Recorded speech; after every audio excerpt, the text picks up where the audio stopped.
नमस्कार मंडळी. मराठी ऑडिओबल्स हे आपल्याला माहिती आहे कथाकथनासाठी प्रसिद्ध आहे. त्यांनी सोनीच्या हेडफोन्सबद्दल सांगितलंय. हो.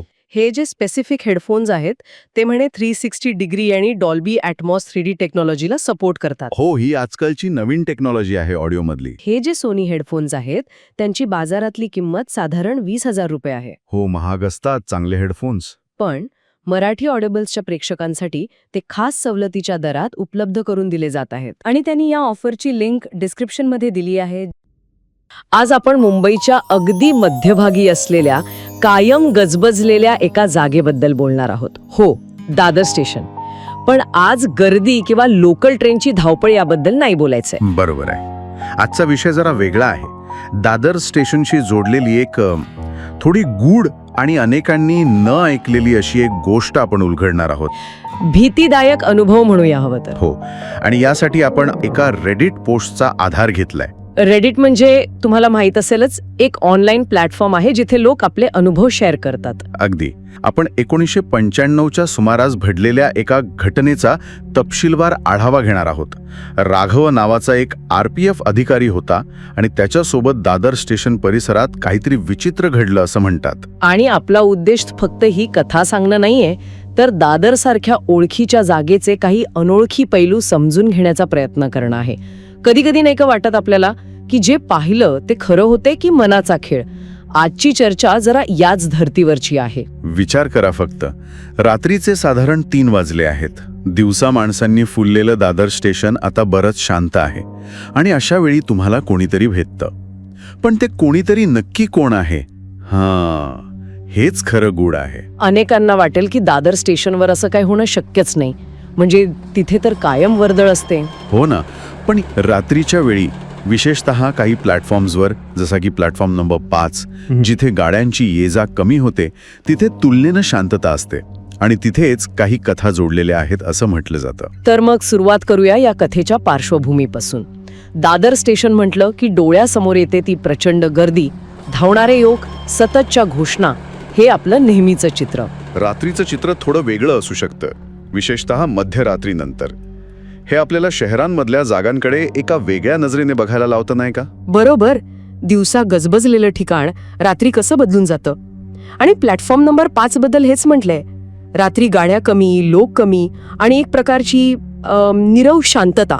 आणि ही कथा, जसं तू म्हणालेस, मुंबईतल्या हॉरर स्टोरीज मालिकेतली ही एक कथा आहे.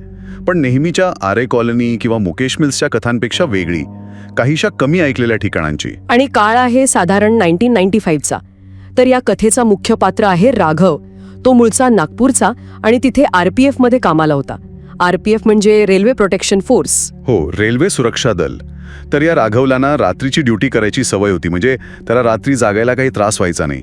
उलट ते त्याला सोयीचं वाटायचं. पण गंमत बघ, जेव्हा त्याला प्रमोशन मिळालं आणि बदली झाली मुंबईला, दादर स्टेशनवर, तेव्हा त्याने काय मागणी केली? दिवसाच्या शिफ्टची. हेच तर, म्हणजे ज्याला रात्रीची सवय तो दिवसाची शिफ्ट मागतोय. आणि कारण त्याने दादर स्टेशन बद्दल काहीतरी ऐकलं होतं. भूताखेतांच्या कथा, अतृप्त आत्म्यांच्या गोष्टी, आणि त्याचा यावर विश्वास होता म्हणे. अच्छा, म्हणजे त्याचा आधीपासूनच विश्वास होता या गोष्टींवर. हे महत्वाचं आहे.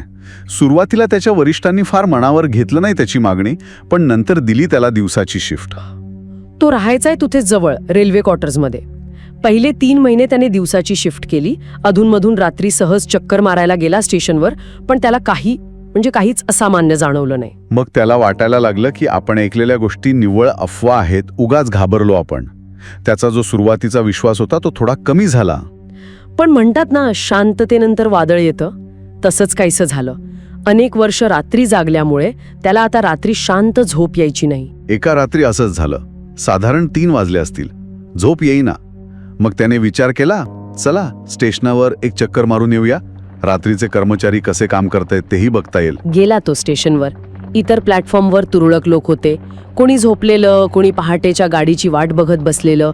पण जेव्हा तो प्लॅटफॉर्म नंबर 5 वर पोहोचला, हो, तिथे खूपच कमी वर्दळ होती, शांतता होती अगदी. तिथे फिरत असतानाच त्याचं लक्ष गेलं जवळच्या एका जुन्या इमारतीच्या गच्चीकडे. आणि तिथे काय दिसलं त्याला? एक मुलगी कठड्यावर उभी होती. त्याच्या मनात पहिला विचार काय आला असेल की ही आत्महत्या वगैरे करायला तर नाही चालली ना? अगदी. एक RPF अधिकारी म्हणून त्याचं कर्तव्य होतं ते. तो धावत त्या इमारतीकडे गेला, जिने चढून थेट गच्चीवर. तिथे ती मुलगी होती, रडत होती. तिने राघवला पाहिलं आणि चिडून म्हणाली, जा इथून. पण राघवने शांतपणे घेतलं, स्वतःची ओळख सांगितली की मी RPF ऑफिसर आहे, आत्महत्येचा प्रयत्न करणं गुन्हा आहे. म्हणजे अजूनही तो एका सामान्य घटनेप्रमाणेच बघत होता तिच्याकडे. तो मुलगी बहुतेक थोडी घाबरली असावी. मग त्याने तिला घरी सोडायला सांगितलं. ती त्याला त्याच इमारतीतल्या 3ऱ्या मजल्यावरच्या एका खोलीत घेऊन गेली. आणि त्या घराची अवस्था, काय म्हणतात त्याला, खूपच वाईट होती. दरवाजा नीट नाही, सामान जुनाट, विस्कटलेलं. मुलगी साधारण 18-19 वर्षांची असेल. दिसायला ठीक होती, पण गरीब वाटत होती. त्यांच्यात थोडा वेळ बोलणं झालं. राघवने तिला सहानुभूती दाखवली असेल. निघताना त्याने मदतीसाठी आपला क्वार्टरचा पत्ता पण दिला. आणि ती मुलगी म्हणे फक्त हसली, काही बोलली नाही. राघव परत आला. मग 2 दिवसांनी पुन्हा तीच गोष्ट. राघवला रात्री झोप नाही. तो पुन्हा स्टेशनवर गेला आणि नकळत त्याचे पाय पुन्हा प्लॅटफॉर्म नंबर 5 कडे वळले. त्याने आजूबाजूला पाहिलं, त्या इमारतीकडेही नजर टाकली, पण ती मुलगी दिसली नाही. त्याला वाटलं बरं झालं, आज काही नाही. तो परत फिरायला निघाला. आणि तितक्यात तीच मुलगी अचानक त्याच्या समोर उभी, प्लॅटफॉर्मवर. राघवने तिला पाहिलं आणि थोडं गमतीतच विचारलं, काय मग, आज काय विचार आहे? ट्रेन खाली वगैरे जीव द्यायचंय का? पण तिने जे उत्तर दिलं ना, ते ऐकून कोणाच्याही अंगावर काटा येईल. ती म्हणाली, मेलेल्यांना आणखी किती मारणार? बापरे, काय वाक्य आहे हे! ऐकून राघवची काय अवस्था झाली असेल.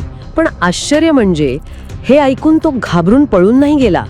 हो ना, हेच तर विशेष आहे. या धक्कादायक वाक्यानंतरही ते दोघे तिथेच एका बाकावर बसले आणि बराच वेळ गप्पा मारत बसले, हसले, बोलले. राघव त्यावेळी तरुण होता, 20-25 वर्षांचा. त्याला त्या मुलीबद्दल एक प्रकारची ओढ वाटू लागली. तिचं बोलणं त्याला निरागस वाटलं. तिच्या त्या परिस्थितीतही त्याला काहीतरी आकर्षण जाणवलं. म्हणजे बघा, एका बाजूला ते भयानक वाक्य आणि दुसऱ्या बाजूला ही वाढणारी जवळीक. कदाचित त्याला तिच्यात एक संभाव्य जोडीदार दिसू लागला असेल. मानवी मन किती गुंतागुंतीचं असतं. बराच वेळ बोलल्यानंतर ती मुलगी म्हणाली, आता मला जायला हवं. ती उठून जायला लागणार इतक्यात राघवचा एक मित्र तिथे आला, सुरेश नावाचा. तोही RPF मध्येच होता. सुरेशने राघवला इतक्या रात्री प्लॅटफॉर्म 5 वर एकटं बसलेलं पाहिलं तर विचारलं, काय करतोयस इथे? मग राघवला त्याला त्या मुलीबद्दल सांगितलं. तिच्या त्या विचित्र वाक्याबद्दल पण सांगितलं, मेलेल्यांना आणखी किती मारणार. आणि मग सुरेशने जे सांगितलं त्याने कथेला पूर्णपणे वेगळं वळण दिलं. सुरेश एकदम गंभीर झाला. तो म्हणाला, राघव, ती खरं बोलत होती. अरे, ती मुलगी जिवंत नाहीये. ती याच प्लॅटफॉर्म नंबर 5 वर भटकणारी आत्मा आहे असं म्हणतात तिथले लोक. इतकंच नाही, सुरेश पुढे म्हणाला, आणि तू ज्या इमारतीबद्दल बोलतोयस ना, ती तर कधीची ओसाड पडली आहे. ते एक खंडर आहे. तिथे कोणीही राहत नाहीये कित्येक वर्षांपासून. सुरेशने राघवला बजावलं, तू हे काय केलंस? तू एका आत्म्याला तुझ्या आयुष्यात येऊ दिलंस. हे धोकादायक आहे. स्वतःला संकटात टाकू नकोस. विचार करा राघवच्या अवस्थेचा. ज्या मुलीबद्दल त्याला आपुलकी वाटत होती, जिच्याबद्दल तो कदाचित काही स्वप्न बघू लागला होता, ती अस्तित्वातच नव्हती. म्हणजे जिवंत नव्हती. धक्का, भीती, विश्वासघात, काय काय वाटलं असेल त्याला. इथे सुरेशची भूमिका खूप महत्वाची ठरली. तो एका अर्थाने सत्य सांगणारा ठरला, ज्याने राघवच्या अनुभवाला एक अलौकिक स्पष्टीकरण दिलं. त्या रात्रीनंतर राघवने पक्का निश्चय केला, पुन्हा कधीही रात्री प्लॅटफॉर्म नंबर 5 वर जायचं नाही. दुसऱ्या दिवशी त्याने कामावरच्या इतर लोकांकडे आजूबाजूला चौकशी केली. आणि त्याला काय कळलं की 1995च्या आसपास दादर स्टेशनवर अशा एका आत्म्याच्या भटकंतीची अफवा किंवा कथा चांगलीच पसरली होती. म्हणजे हे फक्त त्याच्याच मनात आलेलं नव्हतं, ही एक लोकल लेजेंड होती. त्याच्या पुढच्या रात्री राघव त्याच्या क्वार्टरमध्ये झोपला होता. मध्यरात्री त्याला अचानक हसण्याचा आवाज आला. त्याने डोळे उघडले आणि समोर कोण उभं होतं? तीच मुलगी त्याच्या खोलीत. ती हसत होती आणि त्याला पुन्हा तिच्या सोबत यायला सांगत होती. तिचं मरण वाचवण्यासाठी बोलवत होती. बापरे, हा अनुभव तर आधीच्या दोन्ही भेटींपेक्षा खूपच जास्त भीतीदायक असणार. थेट त्याच्या घरात प्रवेश. इथे प्रश्न पडतो की हे खरं होतं की राघवच्या मनातला भ्रम? सांगणं कठीण आहे. म्हणजे भीती इतकी वाढली होती की त्याला भास झाला की खरंच ती शक्ती त्याचा पाठलाग करत होती. आज जर तुम्ही दादरला गेलात तर ती जुनी इमारत तिथे नाहीये. बरोबर. दादर परिसर खूप बदलला आहे. डेव्हलपमेंट झाली आहे, नवी बांधकामं झाली आहेत. सगळं चित्रच पालटले. मग त्या आत्म्याचं काय? की आता दादर स्टेशनवर खूप लाईट्स आहेत, लोकांची वर्दळही पूर्वीपेक्षा खूप वाढली आहे आणि साधारण समज असा आहे की अशा शक्ती अंधारात किंवा निर्जन ठिकाणी जास्त वावरतात. म्हणजे आता ती आत्मा तिथे नसावी असा एक अंदाज. अर्थात हे फक्त एक मत आहे. यावर असाही विचार करता येतो की शहरीकरणामुळे अशा कथा, अशा आठवणी पुसल्या जातात का? की त्या फक्त रूप बदलतात? कदाचित ती कथा आता जागेऐवजी लोकांच्या आठवणीत किंवा इंटरनेटवर जिवंत आहे. आणि राघवचं काय झालं पुढे? तो खचला का या अनुभवाने? नाही, उलट झालं म्हणे. तर त्याच्यात अशा गोष्टींना सामोरे जाण्याचं धाडस आलं. तो यातून वाचला आणि जास्त खंबीर झाला. हे जरा आश्चर्यकारक आहे, नाही का? खरंच. अर्थात ही पूर्ण घटना किती खरी किती अफवा हे आपण ठामपणे नाही सांगू शकत. 1995ची गोष्ट आहे. त्यावेळच्या लोकांना कदाचित जास्त माहीत असेल. ही एक स्थानिक लोककथा म्हणून जास्त प्रचलित असावी. बरोबर. ही कथा जी 1995च्या दशकात चर्चेत होती, तिने एका RPF अधिकाऱ्याच्या कथित अनुभवाभोवती एक गूढ निर्माण केलं. तो फक्त एका आत्म्याला भेटला नाही, तर तिच्याशी बोलला, भावनिकरित्या गुंतला. आणि त्याच्या मित्राने सुरेशने वेळीच हस्तक्षेप केल्यामुळे तो वाचला असं ही कथा सांगते. जरी आज ती जागा बदलली असली तरी कथा मात्र अजूनही सांगितली जाते. त्या जागेच्या इतिहासाचा एक भाग बनून राहिली आहे. शेवटी एक विचार मनात येतो. राघवने जे अनुभवलं ते नक्की काय होतं? फक्त त्याच्या मनाचा खेळ? रात्रीच्या ड्युटीमुळे आलेला थकवा, झोपेची कमतरता आणि त्यातून निर्माण झालेला भास? की 1995च्या दादर स्टेशनवर त्या प्लॅटफॉर्म नंबर 5 वर खरंच काहीतरी अनाकलनीय होतं, ज्याचा अनुभव राघवला आला? अशा कथा आपल्याला फक्त घाबरवतात की त्या स्थळ, काळ आणि मानवी विश्वासांबद्दल काहीतरी वेगळं सांगून जातात? विचार करण्यासारखा प्रश्न आहे नक्कीच.